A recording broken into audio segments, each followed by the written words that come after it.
Dear students, पिछले lecture में हमने डेवलपमेंटल बायोलॉजी पेपर 9th के यूनिट फर्स्ट के अंतर्गत theories of development part first and part second के विषय में जानकारी प्राप्त की थी।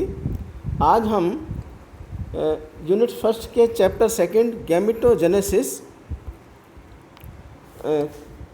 के अंतर्गत स्पर्मेटोजेनेसिस अर्थात स्पर्मेटोजेनेसिस के विषय में चर्चा करेंगे।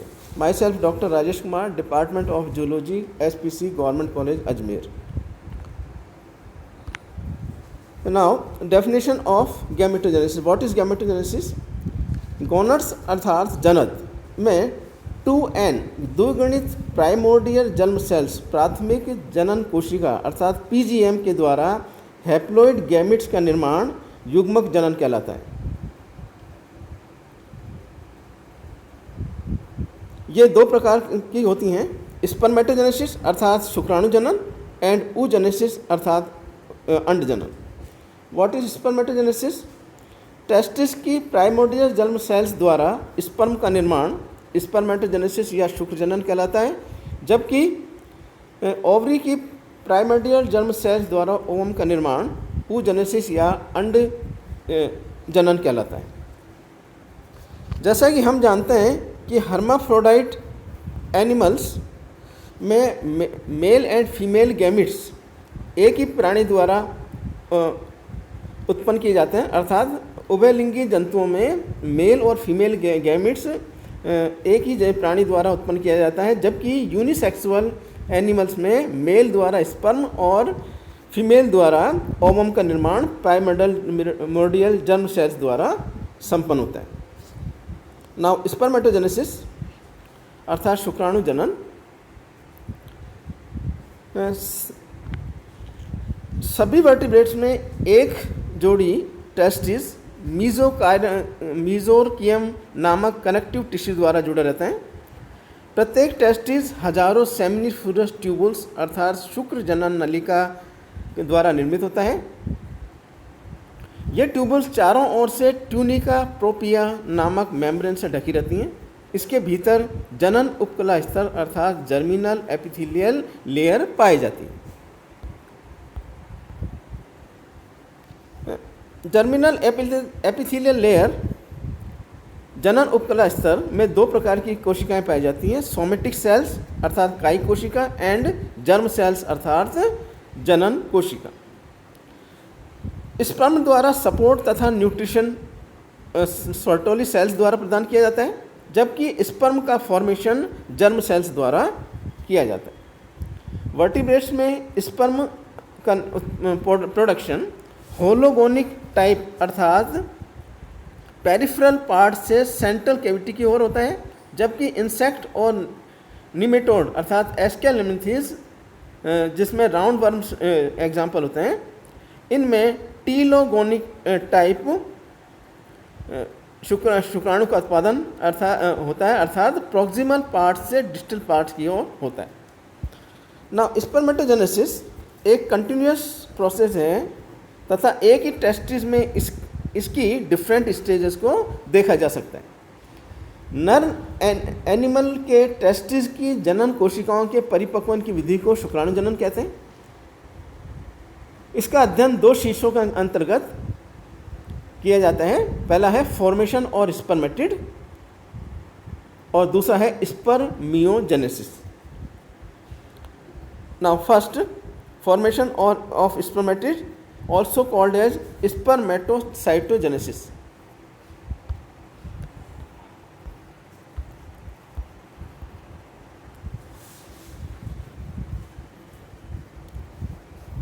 मियोसिस डिवीजन के फलस्वरूप जर्मिनल एपिथेलियल सेल्स द्वारा स्पर्मेटिड का निर्माण फॉर्मेशन और स्पर्मेटिड कहलाता है।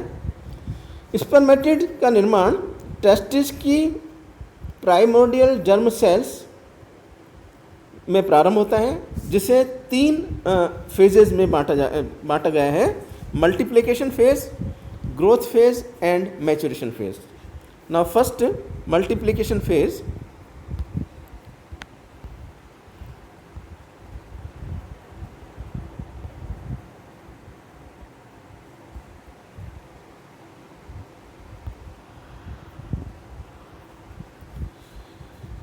अर्थात गुणन अवस्था, इसमें प्राइमोर्डियल जर्म सेल्स माइटोसिस द्वारा बार बार डिवाइड होकर बहुत सी कोशिकाओं का निर्माण करते हैं जिन्हें स्पर्मेटोगोनिया कहा जाता है।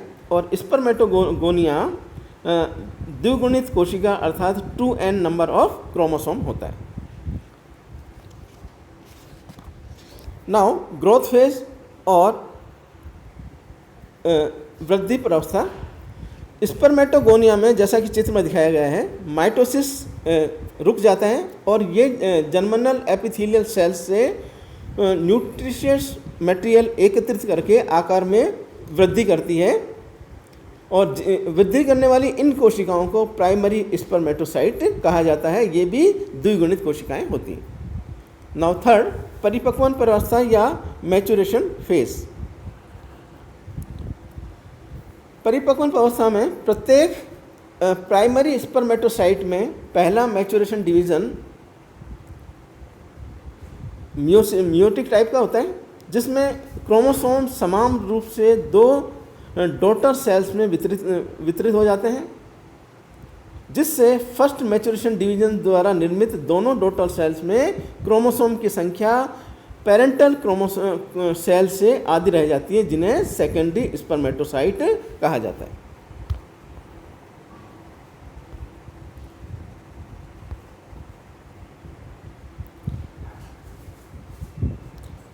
सेकेंडरी स्पर्मेटोसाइट में second maturation division mitotic type का होता है, जिसके परिणाम स्वरूप प्रत्येक कोशिका स्पर्मेटोसाइट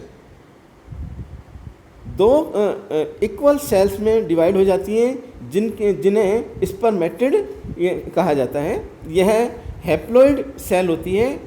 इन दो क्रमिक विभाजनों के फलस्वरूप प्रत्येक प्राथमिक स्पर्मेटोसाइट से 4 अगुणित स्पर्मेटिड का निर्माण होता है। स्पर्मेटिड के कायांतरण या रूपांतरण द्वारा स्पर्म का निर्माण किया जाता है। इस प्रकार जैसा कि चित्र में दिखाया गया है, primordial germ cells 2n number of chromosomes की निर्मित होती हैं। ये स्पर्मेटोगोनियम कहलाती है। स्पर्मेटोगोनियम में माइटोटिक डिवीजन द्वारा अनेक स्पर्मेटोगोनिया का निर्माण मल्टीप्लिकेशन फेज के द्वारा होता है। स्पर्मेटोगोनियम प्राइमरी स्पर्मेटोसाइट में रूपांतरित हो जाती है, जिसके अंतर्गत कोशिका का आकार में वृद्धि कर लेती है पोषक पदार्थों को एकत्रित करने के पश्चात। और मैचुरेशन फेज में प्राइमरी स्पर्मेटोसाइट में 2 प्रकार का डिवीज़न होता है। पहला मैचुरेशन डिवीज़न और दूसरा पहला मेयोसिस डिवीज़न और दूसरा meiosis mitotic division. First maturation division के दौरान सेकेंडरी स्पर्मेटोसाइट का निर्माण होता है, जो n नंबर ऑफ क्रोमोसोम्स द्वारा निर्मित होती हैं। सेकेंड मैचुरेशन डिवीज़न में सेकेंडरी स्पर्मेटोसाइट से स्पर्मेटिड का निर्माण होता है, जिसमें भी क्रोमोसोम की संख्या हैप्लॉइड होती है और स्पर्मेटिड द्वारा स्पर्म में कायांतरण स्पर्मेटोजेनेसिस कहा जाता है। इस प्रकार फर्स्ट फेज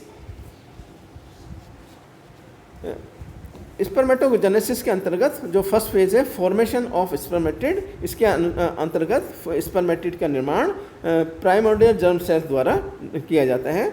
नेक्स्ट लेक्चर में हम स्पर्मियोजेनेसिस अर्थात शुक्राणु कायंत्रण के विषय में चर्चा करेंगे। धन्यवाद।